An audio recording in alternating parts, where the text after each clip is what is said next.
écoute, Naya, c'est 99. 99, c'était l'Eurovision. L'Eurovision en Israël, à Jérusalem, grand moment pour moi dans ma vie. Avec justement mon René, déjà ça me poursuit déjà à ce moment-là. René Coll qui me propose cette belle chanson « Je veux donner ma voix ». Et on ne gagne pas, parce que c'est vrai que c'était pas. Il y a pas mal de facteurs qui jouent par rapport à ce moment-là. Mais on est très content parce que cette chanson, vraiment, même aujourd'hui, les gens la trouvent magnifique. Nous, on la trouvait déjà au départ magnifique, mais ce qui fait qu'on n'a pas été, on a été injustement mal placé. Mais bon, je ne regrette pas parce que justement, c'est une aventure extraordinaire. Imagine-toi, tu pars avec dans tes bagages les millions de Français, tu as un petit peu la fierté de représenter ton pays, d'honorer la France sur le plan, à tous les points, parce que la France c'est quand même un pays qui est illustre dans le monde, qui est très envié, et donc j'étais très fière de représenter la France. Même si je n'ai pas gagné, je garde ce moment-là dans mon cœur à vie. C'est le grand moment de ma vie pour l'instant. Donc Naya, c'est aussi un show Céline Dion. Oui. Et d'ailleurs, on est à Roquevert ce soir pour le show Céline Dion. Donc c'est un gros spectacle de sosie ce soir, on est 4. Et c'est vrai que ça aussi, c'est une belle aventure pour moi qui a commencé justement à mon retour de l'Eurovision. Ça s'est enchaîné comme ça, c'était prévu, bon peut-être par la destinée, on ne sait jamais dans la vie.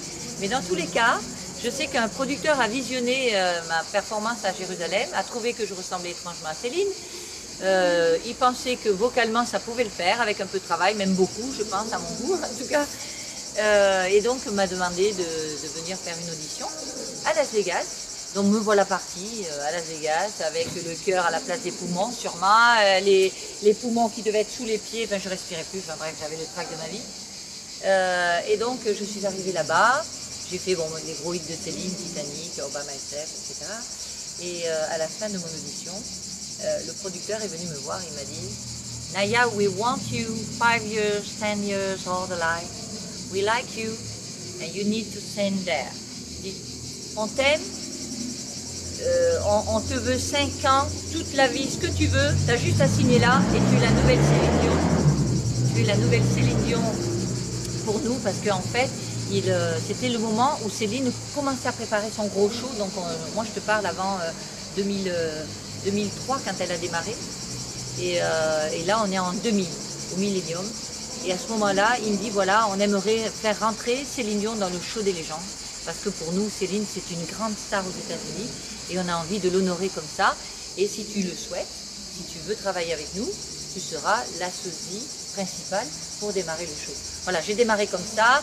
Bon, je ne te dis pas tous les cassettes, les vidéos, tout ce que j'ai dû avaler pour comprendre d'abord sa façon de placer la voix, pour parler en québécois comme ça, là, espérer que ça ressemble un peu, là, que ça ne soit pas trop vulgaire, et essayer d'avoir peut-être René par-ci, René par-là, là, avec tout le respect que je lui dois.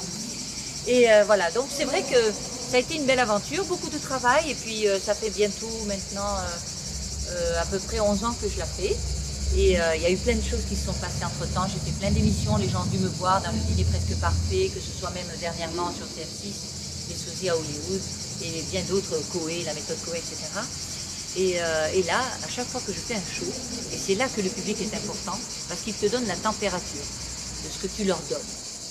Et à ce moment-là, tous les gens, quand je fais les dédicaces, ils me disent « Mais Naya, vous êtes capable de faire du Céline Dion avec la voix que vous avez, vous ne pourriez pas faire un peu du Naya, faire vos propres chansons ?» Et je me suis mise au travail. Et actuellement, donc j'ai écrit pendant plusieurs années, de temps en temps, je faisais des textes, je les mettais de côté. Et un jour, j'appelle un copain à moi qui s'appelle Martial Fernandez, qui est un grand directeur artistique sur Toulouse, qui a eu la gentillesse d'écouter tout ce que j'avais à lui partager. Et on a fait une sélection ensemble, et ça a donné l'album « Je suis » qui arrive. Alors Je suis, c'est une chanson de 1973 de Nicole Rieu. Absolument. Donc on peut dire qu'en 2013, cette chanson a 40 ans, hein, ça nous dépasse. Et c'est une chanson qui m'avait marquée quand j'étais toute jeune. Et j'ai toujours aimé la voix de Nicole Rieu. Nicole que j'ai rencontrée entre-temps, puisqu'on a travaillé ensemble à Paris, au Grand Gymnase. Et j'avais eu son téléphone. Et un jour, je l'ai appelée. Je lui ai dit, écoute Nicole, il y a une chanson que j'aimerais reprendre parce que je suis en train de préparer un album. Et j'aimerais reprendre en titre phare, la seule reprise que je veux faire, c'est la tienne, Je suis. Et elle m'a dit, écoute, ça m'intéresserait d'entendre comment tu vas la mener. Je lui ai dit, c'est sûr que je vais la faire à la sauce Naya. Et à ce moment-là, elle me dit, eh ben, écoute, dès que tu l'auras faite, tu me l'envoies pour que j'écoute un peu ce que tu as fait. Donc un jour, je me trouvais à Cannes et je chantais et il y avait, j'ai un ami qui s'appelle Go, qui me présente El Chato, donc Sébastien, qui était là en concert et puis qui maintenant d'ailleurs vit là-bas.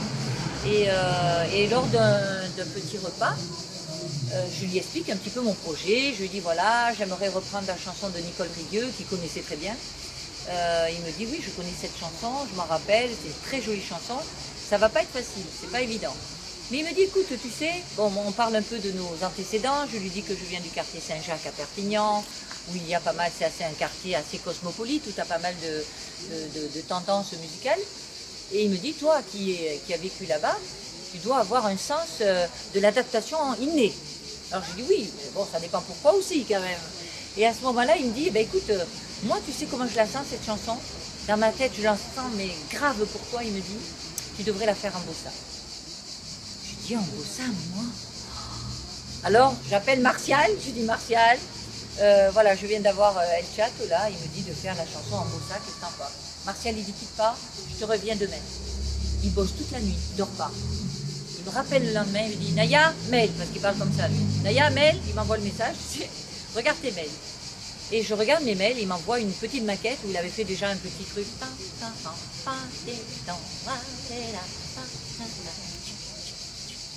Oh, je dis j'adore ça. Et je dis tu penses que je vais y arriver à faire? Il me dit ah, vas-y, vas-y. Viens quand on va faire une première prise. Et en fait, on a démarré comme ça. On a fait cette chanson, on l'a envoyée à Nicole.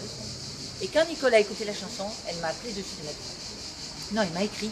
Elle me dit Naya, c'est pas mal bien ficelé ton affaire. Elle m'a dit j'adore. Alors voilà, donc à partir du moment où j'avais l'aval de l'artiste originel, là ça m'a donné des ailes. On a continué, on a fait d'autres chansons, un peu plus personnelles, puisque c'est des chansons que j'ai la plupart écrites ou composées. Et voilà, avec deux autres amis, Stéphane Petit et puis bien d'autres, Joan Tocabens, pour le côté catalan, parce qu'il y a une chanson en catalan sur l'album. Et voilà, c'est un album en fait, en résumé, qui comporte 12 titres. Et tous les titres sont complètement différents.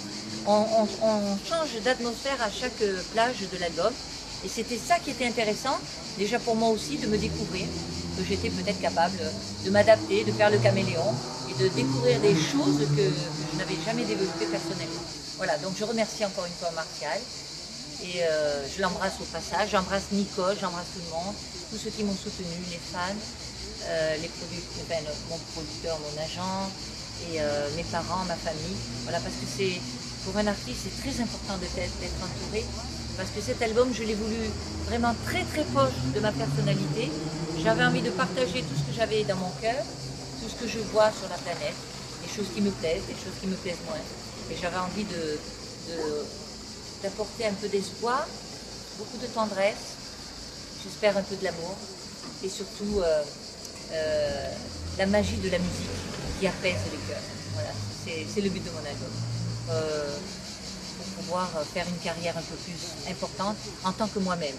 Même si je garderai quand même toujours quelque part plein d'amour pour Céline parce qu'elle m'a énormément apporté, elle m'apporte encore et je lui garderai toujours un petit hommage dans mes shows. Voilà. Gros bec à Céline et René. En attendant, à bientôt aux enfants aussi. Hein. Gros bec à tout le monde. Bye. Bye. À bientôt. Ciao.